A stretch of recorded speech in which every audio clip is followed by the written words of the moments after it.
Acredito eu que, com exceção de Smiley Friends, desenho animado da Adult Swim lançado em 2020, que eu assisti no começo deste ano, já faz algum tempo que eu não assisto nada daquilo que chamam aqui no ocidente de desenhos adultos, que se referem a animações carregadas de humor negro e outras temáticas politicamente incorretas que seriam impensadas em uma animação convencional da Cartoon Network ou da Nickelodeon, por exemplo. Para falar a verdade, por N motivos que não me cabe citar aqui neste vídeo, eu nunca fui um grande fã de desenhos adultos, mesmo com o imenso hype que Rick e Morty tem até hoje. Esta é literalmente a animação com a maior nota no IMDb. Eu nunca tive a menor vontade de assistir este desenho, ainda mais assistindo alguns trechos específicos ou episódios isolados no YouTube, mostrando alguma crítica social extremamente óbvia e pedante de Rick Sanchez como se fosse a coisa mais inteligente do mundo. Talvez, acredito eu, muito provavelmente por causa do puritanismo ocidental, que tem a necessidade de dividir as produções animadas em desenho infantil e desenho de adulto, de apelar para determinados elementos narrativos e visuais para que a animação seja considerada como uma coisa ou outra, o ocidente tenha parado de fazer boas animações adultas.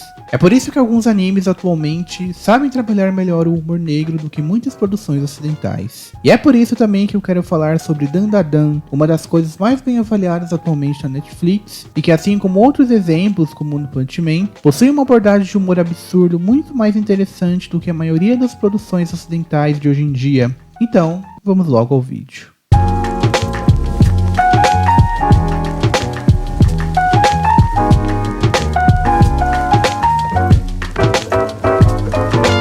Dandadan conta a história de dois jovens, Momo Ayase e Okarun, cujo nome verdadeiro na verdade é Kenta Kakura, o mesmo nome do famoso ator japonês dos anos 80, e como eles entraram em um submundo fantástico e maluco por causa de suas crenças sobrenaturais. Momo Ayase acredita em espíritos, mas não acredita em alienígenas. Okarun acredita em alienígenas, mas não acredita em espíritos. Os dois jovens fazem uma aposta para provarem que suas respectivas crenças são reais e as crenças do adversário são falsas. Mas tudo acaba dando errado quando Ayase é abduzida por alienígenas e Okarun é amaldiçoado pelo espírito de uma velha tarada, revelando que ambos os universos sobrenaturais são reais. Logo no primeiro episódio do anime, ou melhor, logo nos primeiros segundos do primeiro episódio do anime, a gente já tem uma amostra gráfica daquilo que irá compor a obra no decorrer da história. Ayase começa uma discussão com seu namorado com tanto palavrão que deixaria muito desenho da Adult Swim no chinelo. Ela dá um chute violento no rapaz e rompe instantaneamente o relacionamento. Pouco tempo depois, reclamando que ela não consegue, entre aspas, encontrar um Kenta Kakura para chamar de seu, ela acaba se deparando com o futuro Okarun, que ironicamente também se chama Kenta Kakura, mas que ao contrário do ator dos anos 80, é o típico estereótipo do nerd japonês com óculos redondos e cabelo capacete.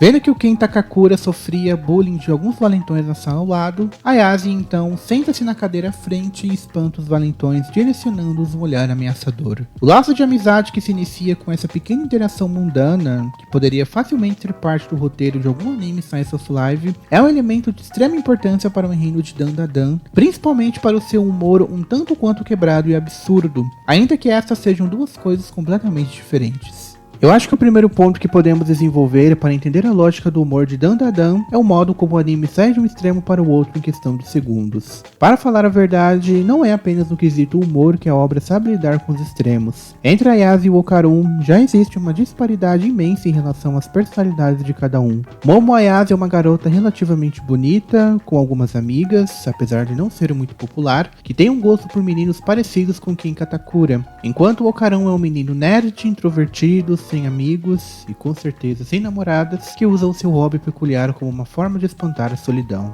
Os dois protagonistas são completamente diferentes e parte do humor da obra é sustentado pelo modo irônico como a amizade dos dois é até agora construída. O que é mais interessante, porém, nesta relação, aliás, muito mais acredito eu do que o forte contraste entre suas personalidades e respectivos gostos pessoais, é que esta, diferente do que acontece em outros animes shonen, é uma relação marcada menos pelas rivalidades e atritos típicos de jovens que querem a todo custo ser mais fortes e habilidosos que o adversário, e mais por uma sincera e genuína afetividade, o que faz com que seja desenhada, desde o início, uma ponte entre esta amizade e um provável romance. Traçando um paralelo relação entre Dandadan e outros animes, podemos dizer que a relação entre Ayase e Okarun é mais parecida com a ligação fraternal de Eduardo e Alphonse de Fullmetal Alchemist do que a rivalidade violenta entre Naruto e Sasuke, por exemplo. Momentos em que eles estão abrindo seus sentimentos um para o outro, desabafando sobre coisas que eles nunca falaram para outras pessoas, são onde existe um encanto, uma magia muito intensa que faz com que a gente perceba que há ali de fato uma amizade que vai durar por bastante tempo e que vai muito além dos clichês que tanto caracterizam o gênero Battle Shonen.